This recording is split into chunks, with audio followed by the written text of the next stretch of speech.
Okay, this video is going to walk you through the process of recording in-house use of library items. This comes into play when we collect the books that are on the carts in the various areas of the library or up in the faculty suite. So a lot of times a patron will just kind of look at a book or read a book in the library but not actually check it out at the circulation desk, but we still want to record the fact that that book was used. So, say that you have got a stack of books that you've collected from all of those carts and you need to process them. What you want to do is bring them up to the circulation desk and log into Alma.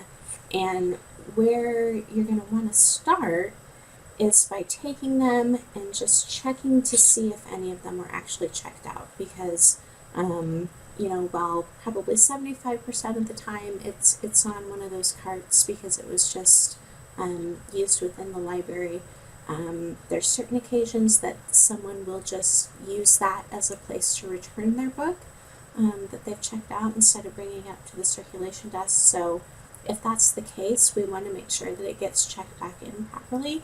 So the first thing to do with that stack of books would be to go up to your fulfillment menu and click on Return Items, and go ahead and either scan in the barcode or type it in. So type it in.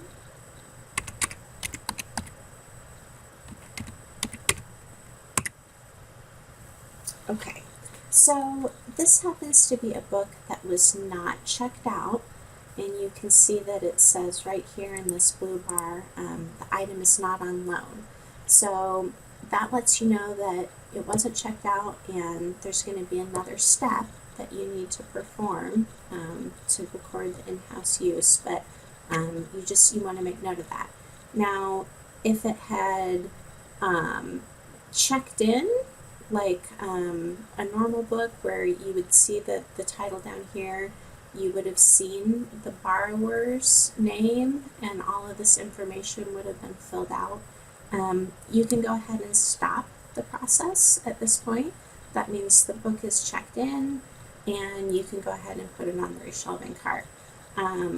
But in a case like this where the item wasn't checked out, we want to go ahead and do the next step of recording the in-house use.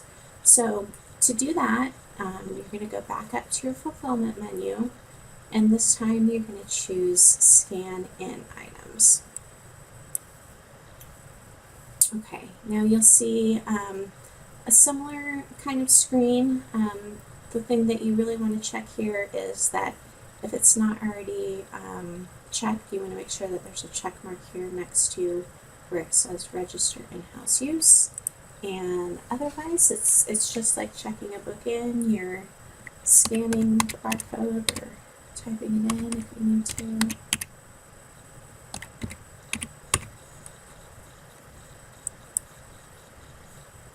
And there you can see it's entered the information about the book there. Like with checking a book in, if you have a whole stack of them to do, you can just keep going from this screen, enter another book,